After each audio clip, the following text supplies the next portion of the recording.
Hello, everybody. Welcome to October C++ meetup. I see that there are as many people as last time, I think, maybe a little bit less, but it's still very crowded. I think that we will not have chairs, these expensive chairs, soon.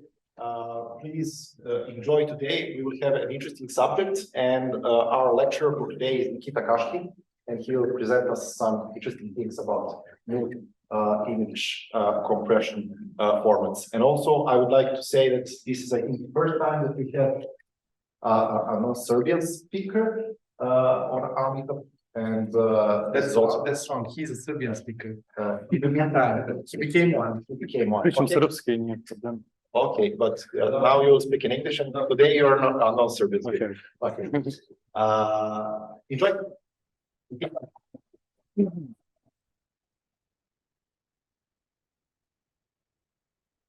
So, hello everyone. As you can see, we're gonna talk about almost ON, but actually it's ON compression, but JPEG level is not achievable, so it's a clickbait. You were clickbaited, but it's comparable. It's still great. I want to show you a new image format, which appeared probably in 2020, and we compare it to the most popular ones, and we'll try to understand why it's comparable and what are the benefits of using this format, and which is better for what. So okay. All four formats. Which one do we use? I mean, there is a bunch of JPEG and PNG specifications and subtypes, but usually we use just PNG or raw JPEG. And specifically when we create code, when we implement any application, we usually use SV image library or anything. I mean, if it's something open source, it's usually the basic JPEG and basic PNG. So, like, I mean, these formats are great for something special, but if we take, if we try to just compress pictures, or let's go. So most of popular formats, they exist for a long time. Most of them older than me, except maybe PNG. And QI appeared recently, probably in 2020 or 2021. What it offers, the interesting point, it's fast. It's actually in one loop over the image, but it must be RGB image or RGBA image. So it doesn't work on grayscale, but it works on RGB in one loop and compresses up to 40–45%. It has single page PDF documentation. If you have seen JPEG or PNG documentation, you probably understand why it's good. Because I tried to implement JPEG and it was a pain in the ass. I spent like 1 month trying to understand what they mean. I actually tried to use ChatGPT to parse something, so it helps. It didn't help. We gave up at some point.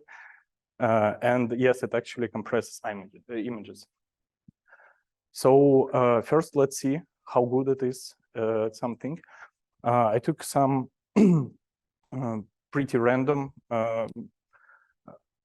packs of images. So we have user photos, which are colorful. It's usually people or something. And yes, we see compression is different for different types, for textures. For random images, it will be the worst compression, of course. But for uncompressed size, we see that QOI is comparable in compression level to PNG. They both lossless, while JPEG is, of course, the best, and it's lossy. So we lose some data when we compress. and that's why JPEG can be the best in compression level. But the most interesting part is when we come to compression time. As we see, the time spent to compress the same amount of images for QoI, we barely notice the height of this these bars. Thank you, Ivica. Well, PNG spent the most time, and JPEG is also comparable to QoI. Any questions now? Not yet.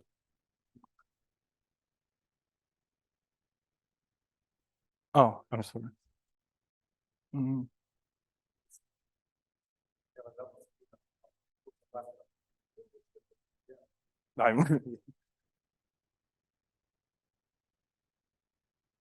So to understand why JPEG is the best, why PNG is right close to them, and why QoI can be compared, we need to understand a little bit how it works and why it's sometimes slow, sometimes fast on some things.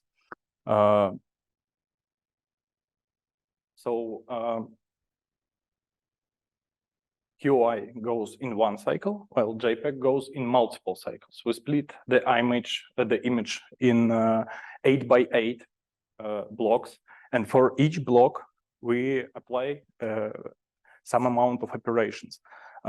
It's a color space transform. So JPEG group was very smart to find out that human eye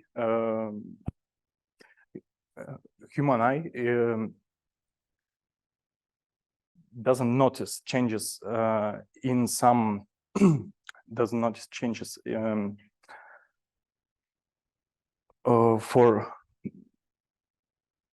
doesn't notice changes. Yes. Human eye is in like 100 shades with one color. So yeah. If you have one white, you have 100. Yeah, but it's less resistible to luminance, for example. Thank you. Excuse me, what are the colors?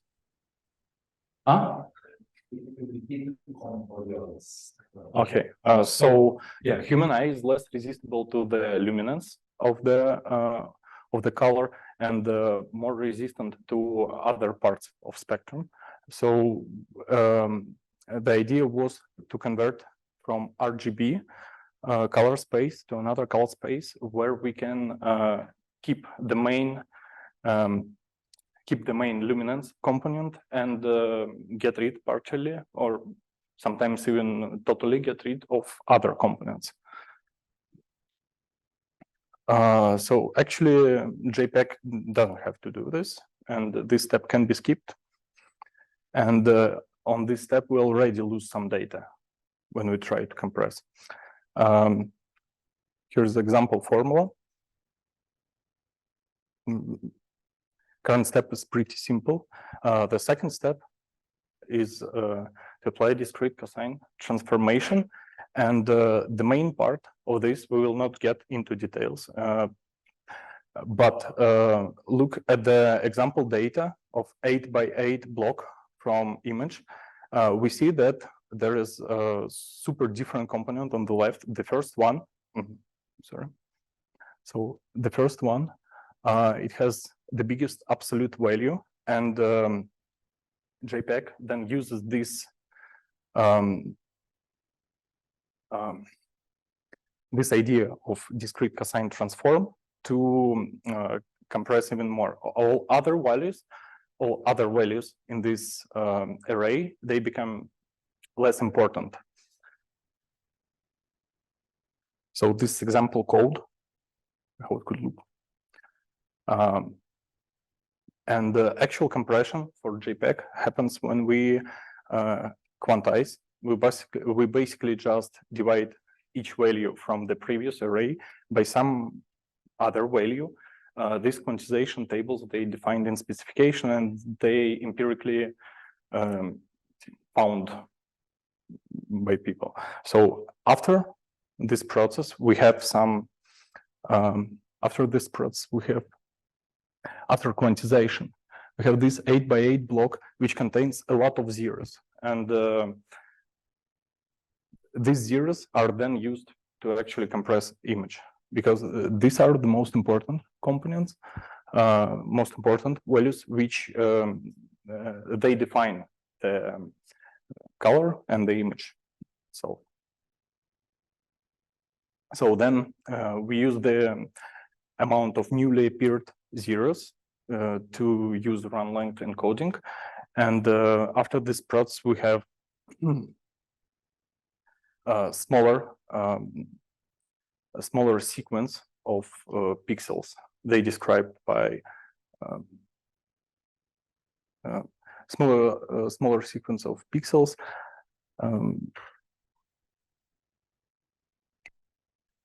But first element, we keep first element separate, and this is, I'm sorry, I have to drink a little.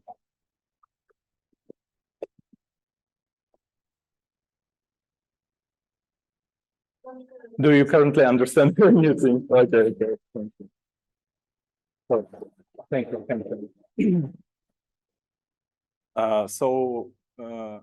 That was the most tragic part of reading JPEG specification for me, because then we start Huffman encoding of the values, but it's not classic Huffman encoding which you can find on Wikipedia. It's something special, because this coefficient, the first one and the others, they encoded using predefined tables, but in a very JPEG manner. So we define, so we have a table of ranges. I'm sorry, I just want to show. We have a table of ranges, for example, and if we have value -30 from previous array, we need to find it here, for example. We get the number, which denoted by amount of bits, and we encode the amount of bits in the we encode the amount of bits plus the value representation. For -30, it will be, let's see, it will be 0001. For -29, it will be 00010. I mean, you get it, the next, and so on. And it's pretty complicated, but this way we achieve the most compression possible. I mean, we removed, so what we did, actually, we took 8x8 block from an image with raw pixels. We removed almost half of the pixels, usually more, just converted them to 0, and we kept only the imported ones. So once we try to restore all of these, we received image similar to what we had. That's why JPEG usually has these artifacts, squared artifacts, is literally 8x8 blocks, which we had. So for DC coefficients, it's not for the first one, but for the others. Inside 8x8, let's say it's something really similar, but slightly different. Let's say it's Huffman encoding with predefined tables from JPEG specification, or it's highly complicated, but you can define your own Huffman tables. So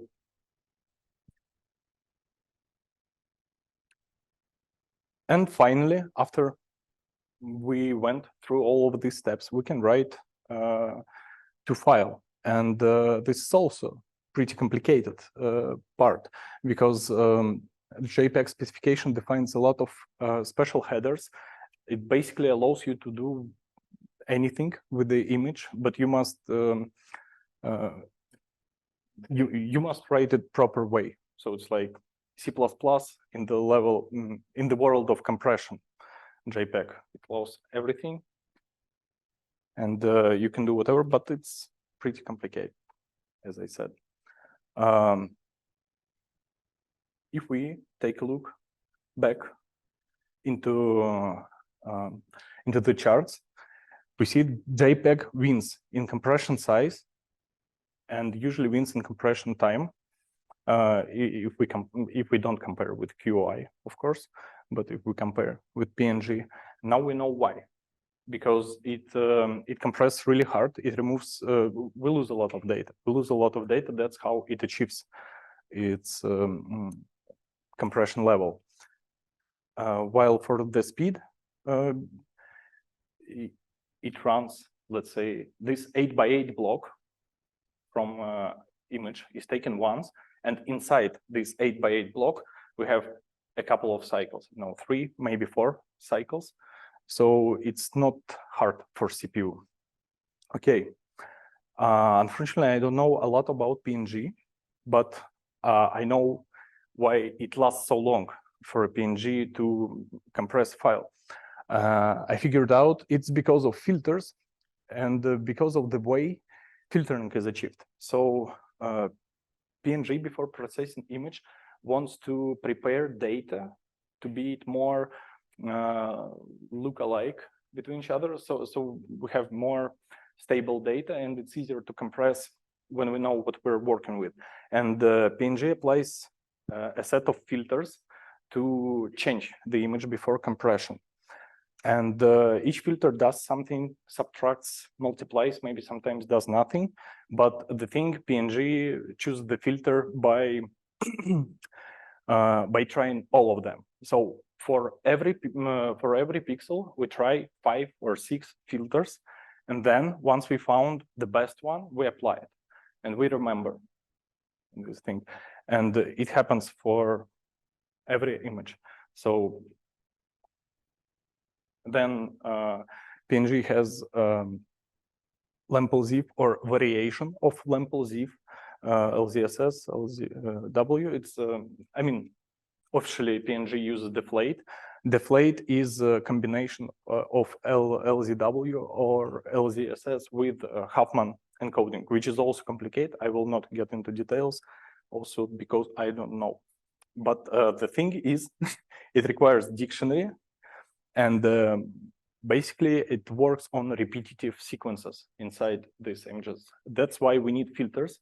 With filtering, we create more repetitive sequences in the image, and then we easily compress. We better compress when we have more repetitive sequences. Huffman encoding, and we finally write to file.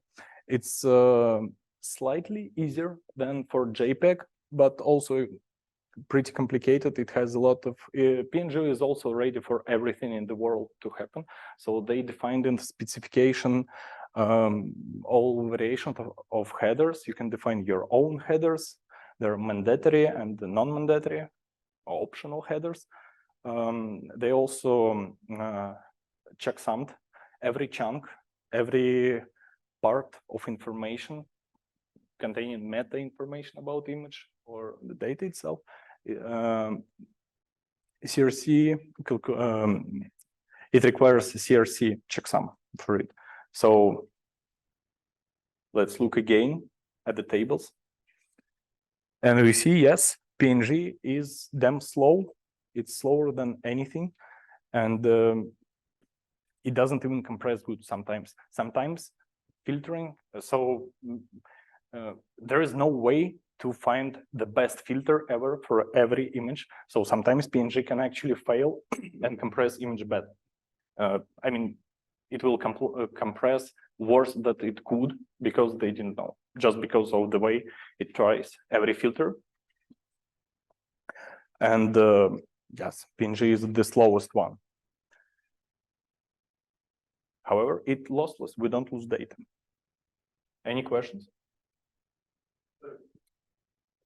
The filter, what does it do actually? So let's go to filtering.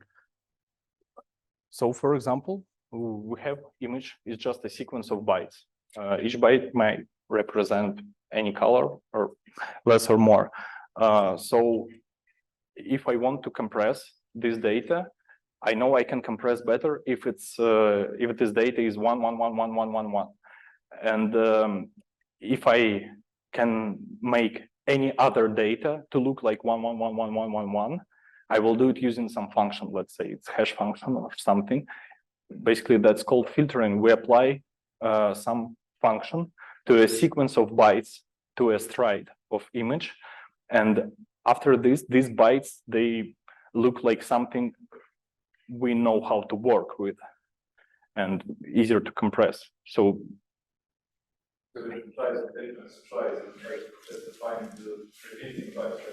no, tries to make bytes look repeating. Yeah, it actually changes image before compression. But because we know how we changed these filters, they made this way. So if we apply a reverse filter, we will have the actual image how it was before. That's why that's how it works.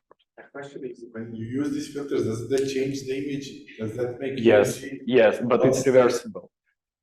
Yes, PNG is lossless, so every filter is reversible. So we change the image to compress it better, but we store information about how we changed in the file, and then we know which filters were applied. We apply them, a reverse version of these filters, and change it back. Yeah.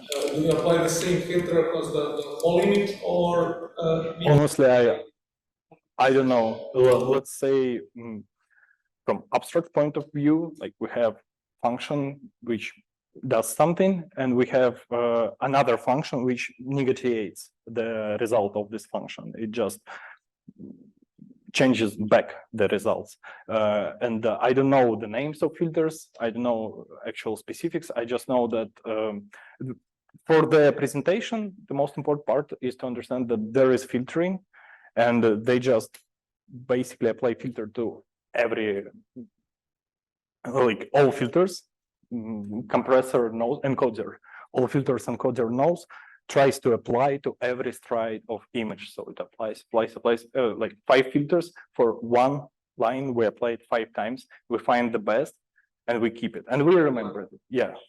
per line of image? Yeah. It's not Yes. like across all image.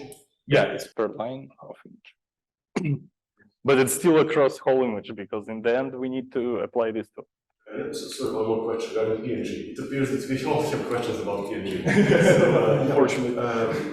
About the filters, I mean, compared to the JPEG, who uses basically color space information, spectral information, this kind of quantization, does PNG relies on any sort of information that it actually transforms an image data, or it just works on a series, on the, let's say, series of bytes organized in a matrix? Okay, so the algorithms that are used inside PNG, they can be used to compress any kind of data. Actually, it's used in it's zlib, for example. You probably know, you use zip archive, 7-zip. They use kind of deflate algorithms or kind of Lempel-zip algorithms, which are the thing.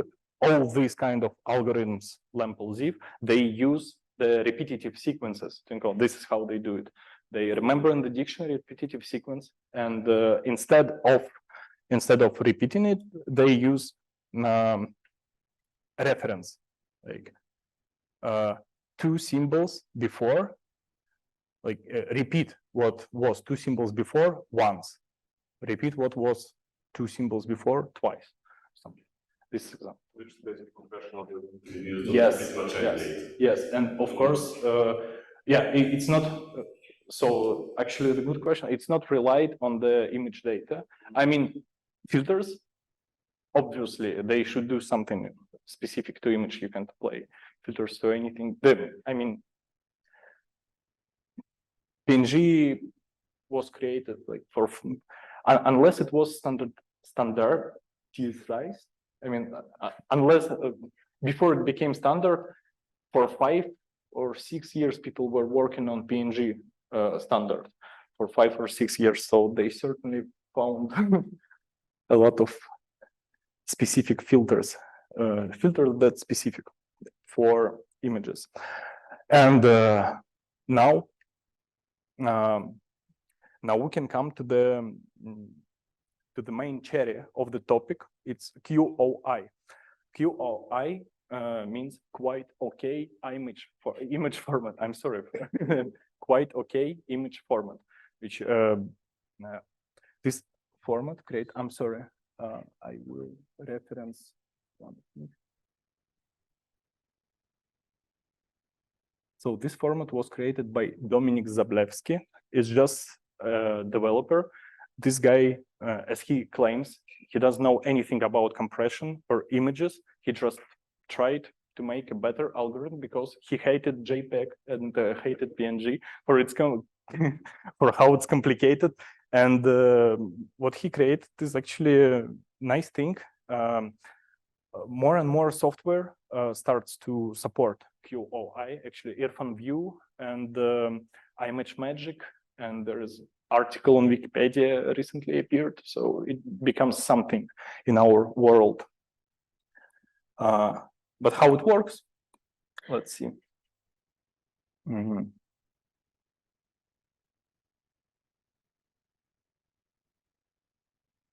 Yeah.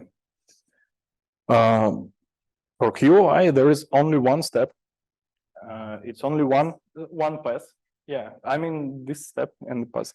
So we iterate over each pixel. We take, for example, each pixel represented by our RGB or RGBA, and there are just 4 or 5 conditions which we test.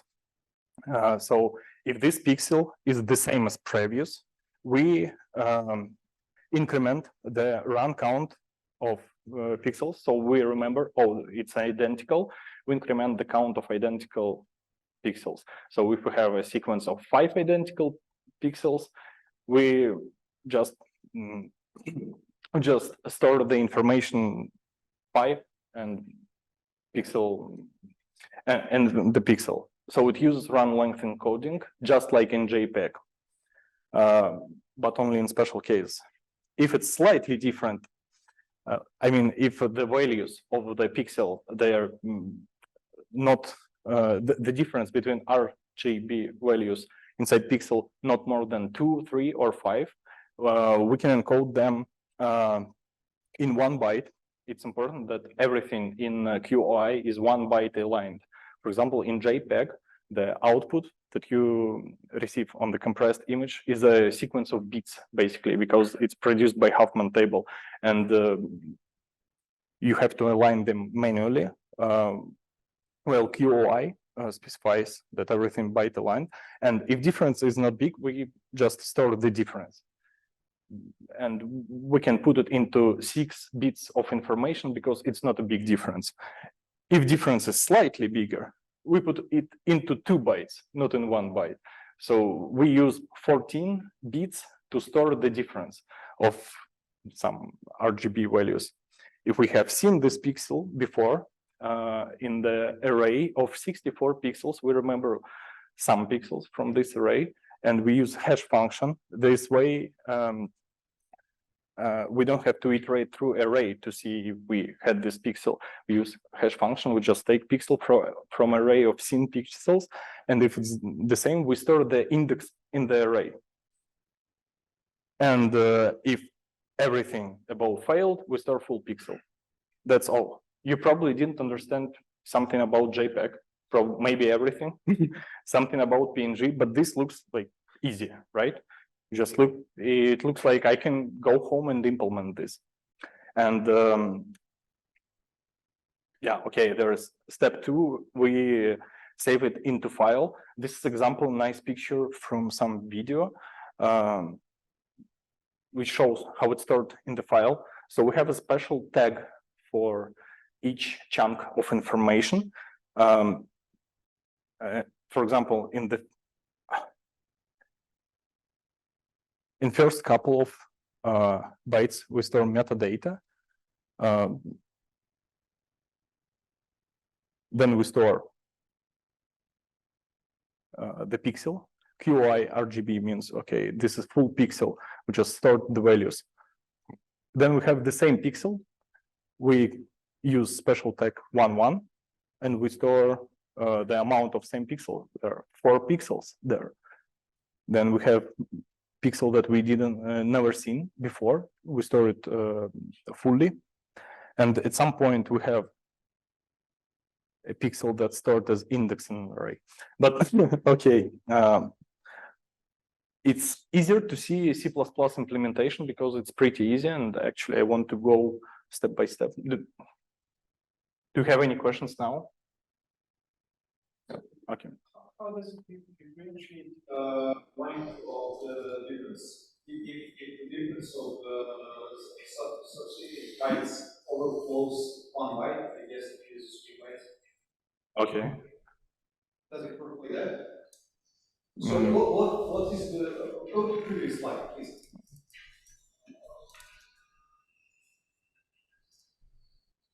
So if it is slightly different, you encode it as 1 byte. And if it is more different, encode it as 2 bytes. I guess if it overflows 1 byte, if the information about it overflows 1 byte, right, is that the mechanism? I mean, we can store absolute difference. We can store absolute difference. Actually, No, how does it determine? Should it use 1 byte or 2 bytes? What's the? if it's enough small, So if the difference is small enough to store it, for RGB for each color, for red, green, and blue, if the difference is under like 4 or 5, if it's small enough to store it into 2 bits each difference, we use 1 byte. If it's bigger, we use 2 bytes. And if it's even more bigger, we can write whole pixel. So in this case, we sometimes compress something, sometimes we don't compress, but actually it somehow works. Question is about, you said that there is array of scene pixels, so it's like a lookup table. Yes. And it has a fixed size of 64. Yes. So we are maintaining this table and we're adding and removing as we work through the image.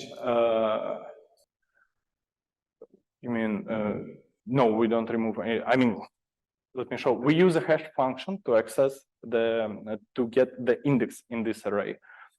In this case, if we find some pixel, for each pixel we read, we have some index in this array. Just look into the array, and yes, if it exists. I mean, so let me try to explain. So imagine there is encoder and decoder, and they do the same. They don't clear this array, both of them. They just maintain some, think of it as a cache. It's a cache, basically. We have a cache of 64, 64 pixels cache, and that's it. And we don't care about it. We don't clean, don't do anything special. So,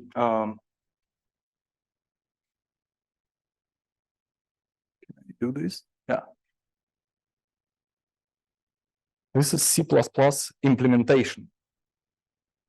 So the actual encode function just takes how many? Maybe 150 lines of code or something. And I guess we can go through it and understand. Let me also share.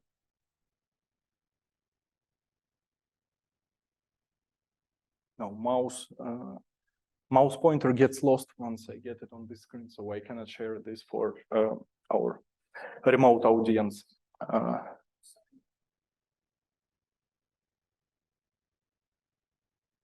So this is metadata. It's not interesting. We just write some metadata, but like just persevere. So here's the loop.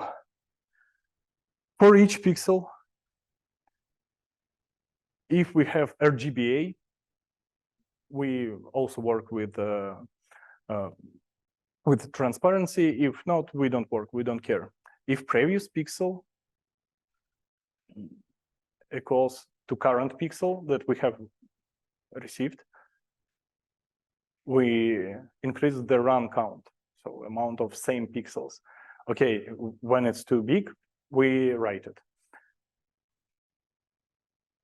Or it's the last pixel. Easy. Other case, total pixels.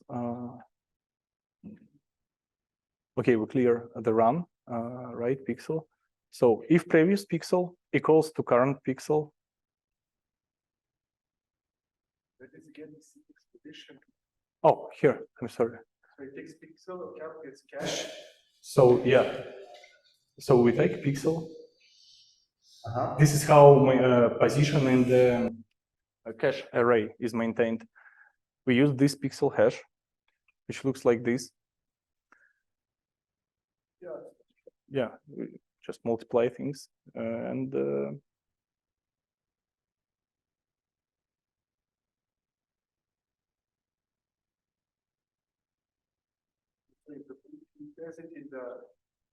If it has it in this table, it just stores the op index. yeah. So if we found previously seen pixels, where is it?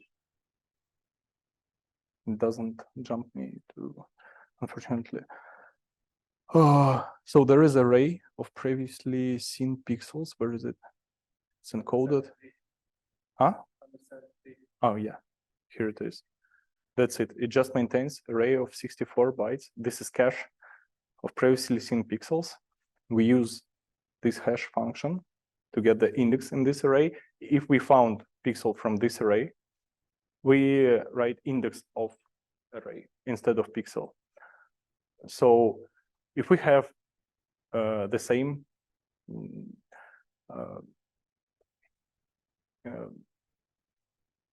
okay, you might want, I don't want, okay, but actually, okay, maybe it's better to open documentation.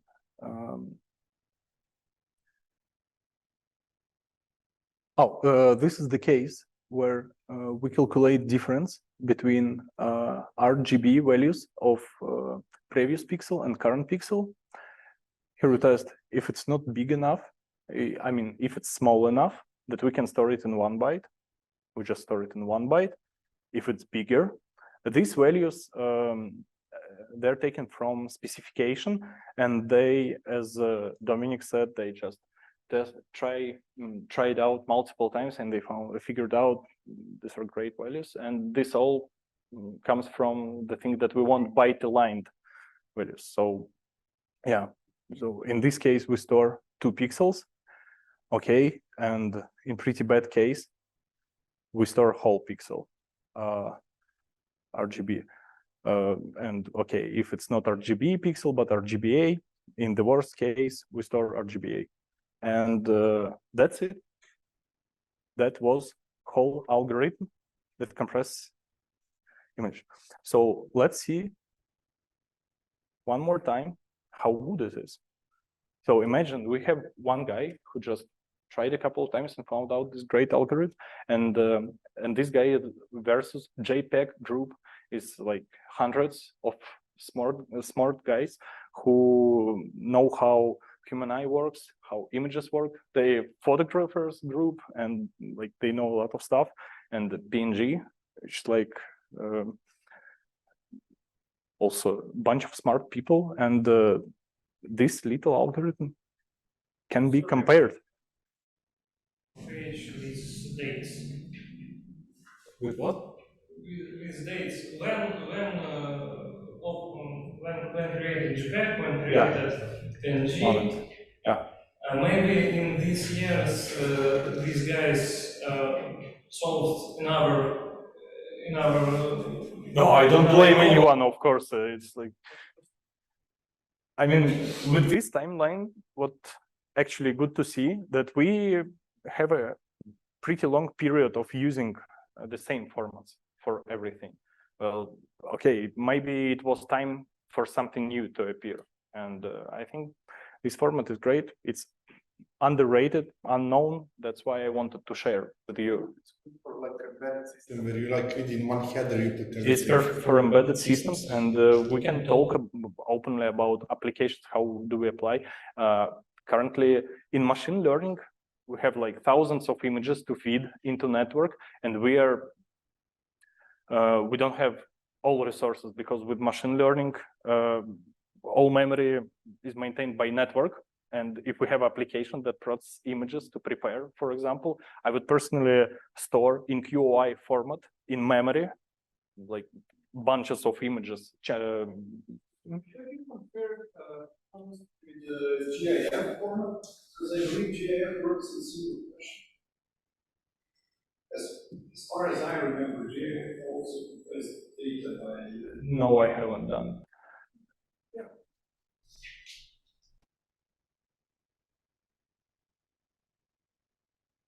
but doesn't GIF has limitations for its usage and amount of time ago when I read about GIS.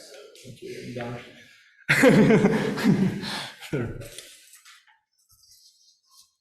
Now I want to plug my PC. Sorry.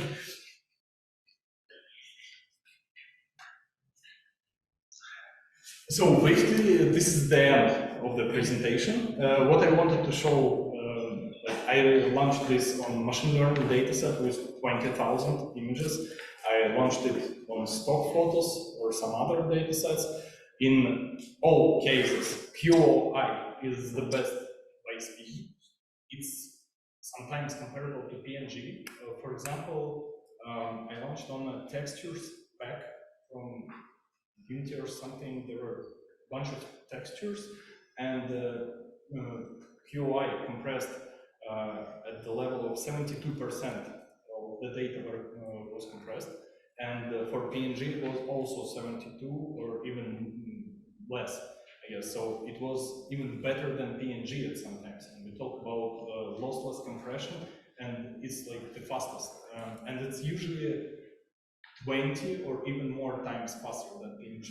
20 or more. It's at least 20 times faster than PNG. It's usually faster than JPEG in most cases, except very specific cases, because JPEG allows full control of how to compress, the level of compression. So you can basically define the speed of compression, the level of compression for JPEG. For this, you cannot define. But there are drawbacks of this. For example, it cannot compress grayscale images with this specification. I mean, we have to update the code, we have to rethink it, but it's still possible with our updates. If we want to optimize this code, there is like thousands of ways to optimize JPEG and PNG.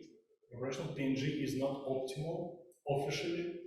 It's officially not optimal, so if you find better filters or find better algorithm, I mean, PNG will be happy if you share this information with them. Well, JPEG, it's almost perfect. They try, I mean, this group, as I know, they want to make more and more JPEG extensions. There is JPEG Toolbar, JPEG XT, something, there's a lot of JPEGs. They all solve almost every problem, so they're good, but they're still not that fast, and they're not that popular. And if we choose out of not popular formats, and if we want to implement something, I would implement QoI. I wouldn't implement JPEG because I tried, I didn't like it at all. If I had to do this in my application, I would choose QoI. Any questions? How many dependencies does the product have? QoI doesn't have dependencies at all.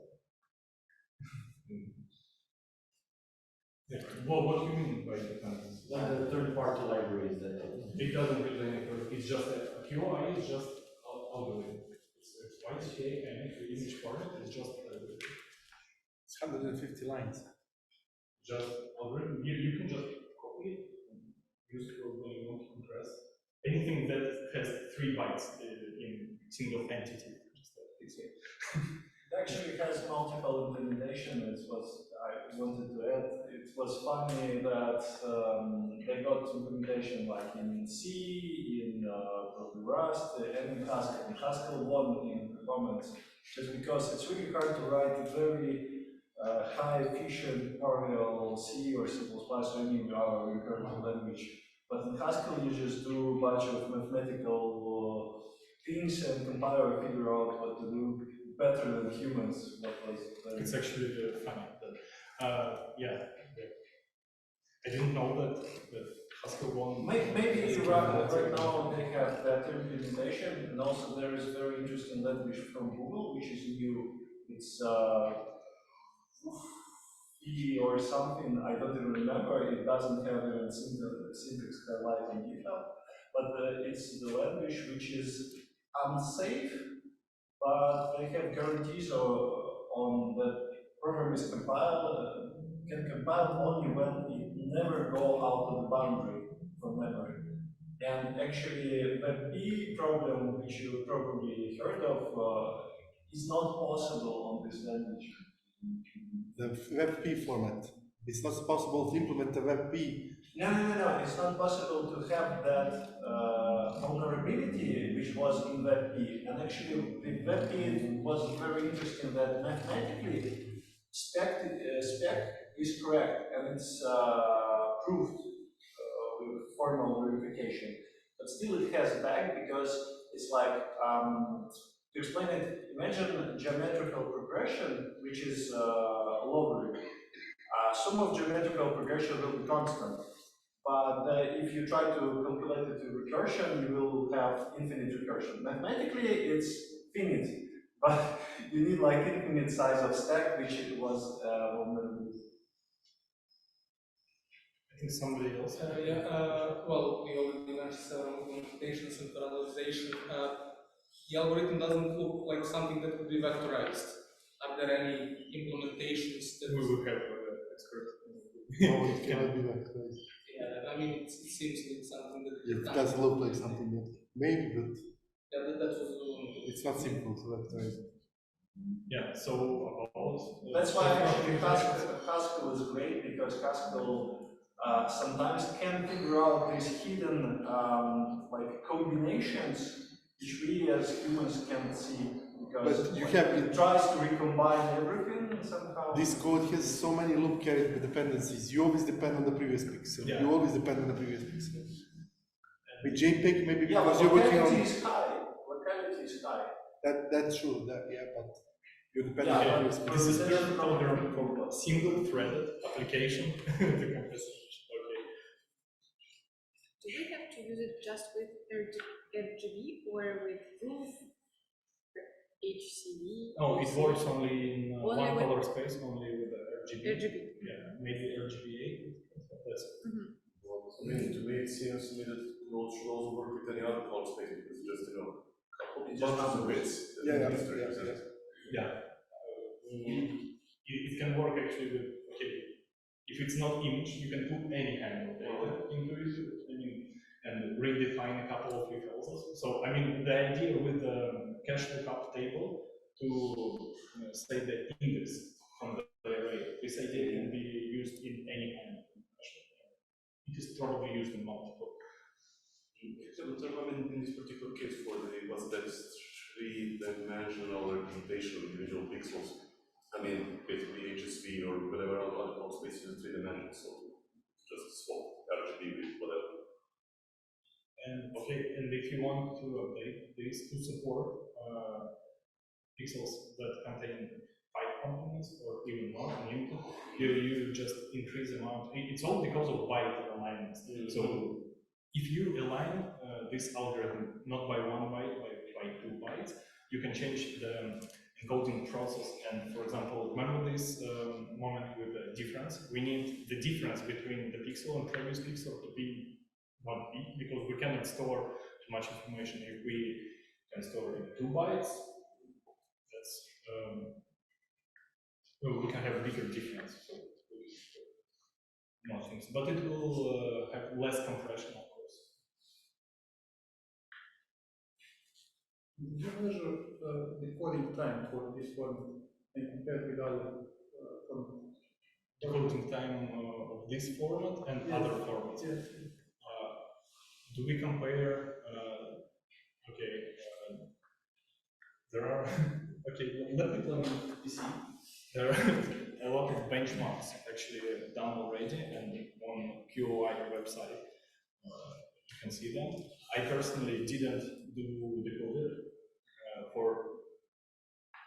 because I don't have decoder for JPEG, and I mean that was personal things. So I was only thinking about encoding, but I guess it must be something similar with the decoder slightly worse for QI. I mean, do you have any electrical software? Yes.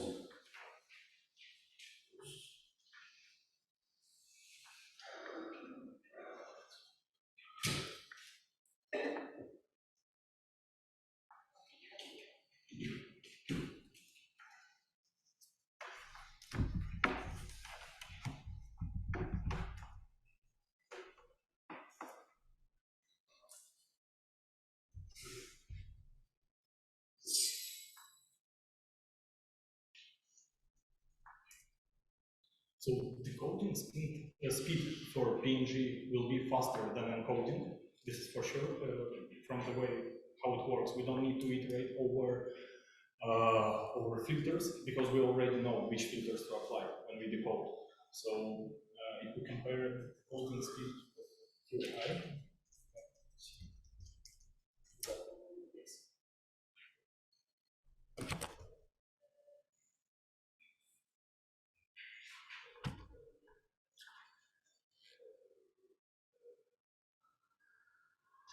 one thing about vectorization. How many tables used in one image? If it's many tables, we can start from random pixels, parallel. can we start in parallel the process, yes. like from the start? Because I think 64 pixels in cache, it's small part of image. Yeah, we can do in parallel. We can start processing with QI from the beginning and the middle of image, or split in any way. I mean, the overhead of the frame information and meta information for this form is so small because everything is contained in 4 bytes, as I remember. So you don't even need to. You can just copy and paste the same function and launch on different data, and you will have overhead of 4 bytes of this. It's not much. For example, for PNG, we do encoder with all the headers. It will be overhead of 20 bytes, more, kilobytes, because JPEG and PNG, they need to store all the dictionaries used for encoding the data. Store all the data. QI does not like this. Can you join the Zoom again? Oh, yeah.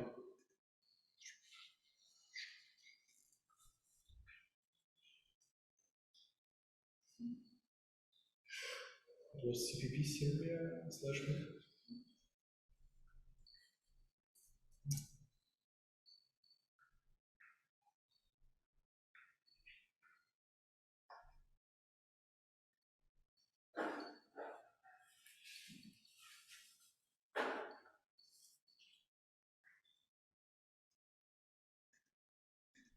Can I share the screen? Yeah. Oh, okay.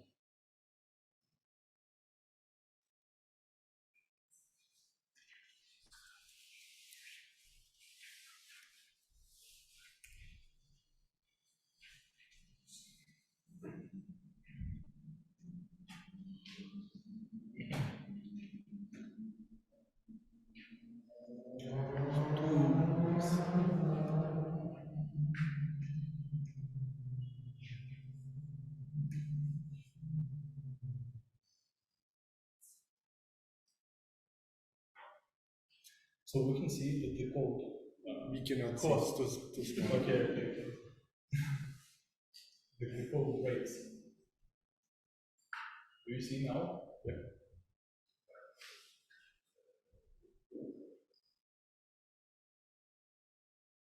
Was the question about decoding? No, sir. Could you move this line with the mute video? Yes, you can just take it and move around. Yes, thank you.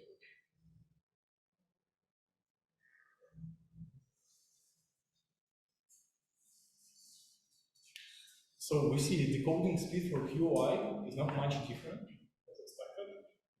Must be the same or somewhat similar. That's the megapixel per second. Oh. You look at the millisecond, the first decode. Sorry.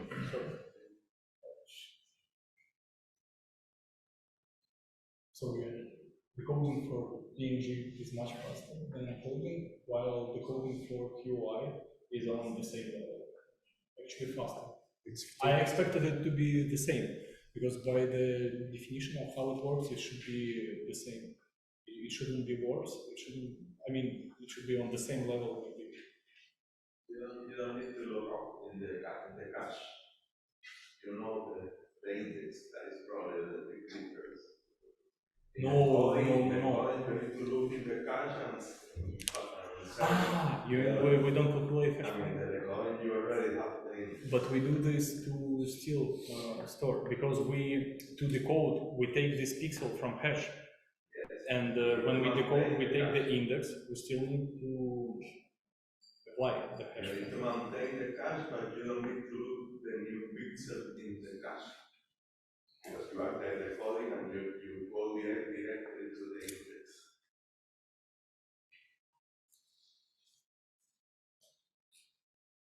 You still need to, you cannot, this cache doesn't appear from nowhere. You still have to maintain. To maintain the cache. But you yes.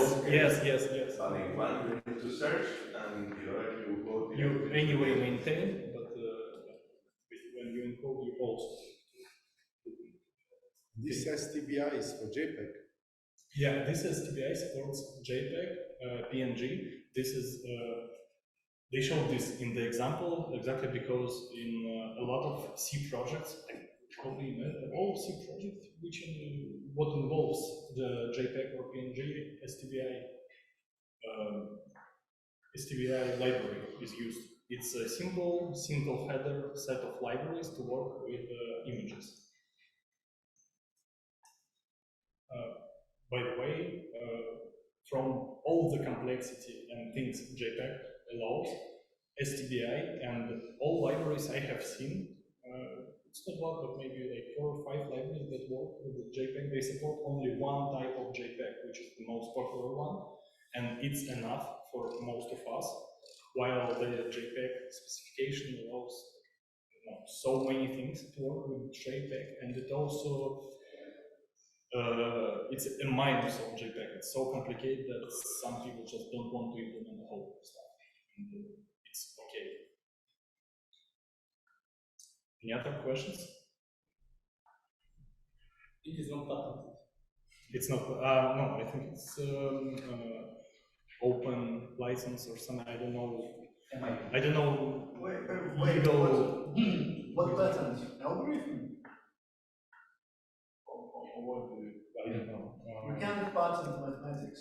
You can patent on the implementation of computer algorithm, but there is like 45 implementation.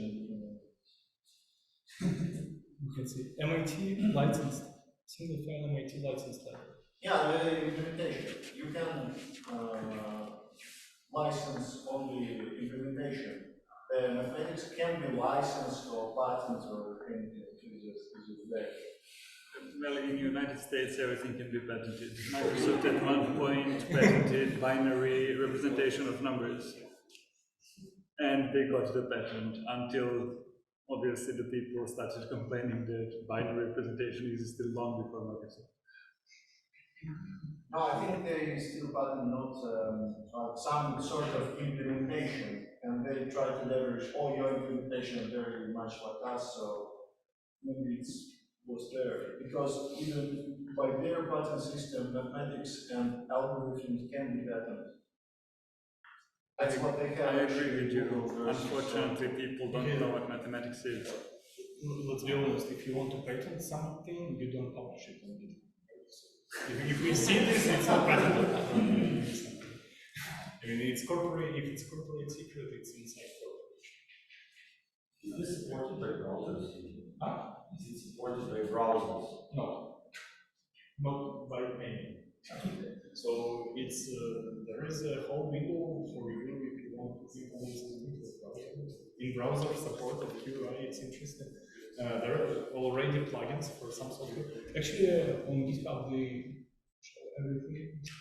Yeah, they have like 45 implementations. By the way, could you please go to Haskell implementation? They have some stats interesting for. That's what I mentioned about this one. Yeah, something like Haskell HS1. And scroll down, please. Yeah, there is some stats. 100% is baseline C, and percentage in each time. Maybe it's 2% is fine for Haskell. But I mean, 20% outperformance C is like respectable. This is very rare moment when we see Pascal bits C something like Pascal bits see usually in mathematics, because if you have a lot of complexity in your code which is hidden in a combination of mathematical functions, which for humans may be not obvious. In like more plain business logic and data structure, Pascal is not a good option because you need random access to memory. And this is very streamlined algorithm, which is very good for Pascal routine. anything else? Questions you want to talk?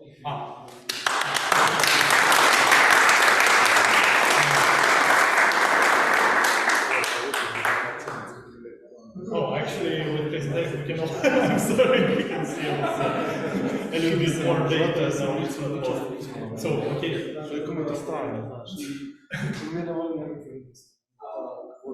So, if we need to compress 20,000 images, you see the end of the presentation.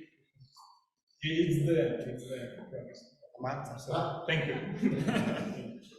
We discussed everything while laptop was.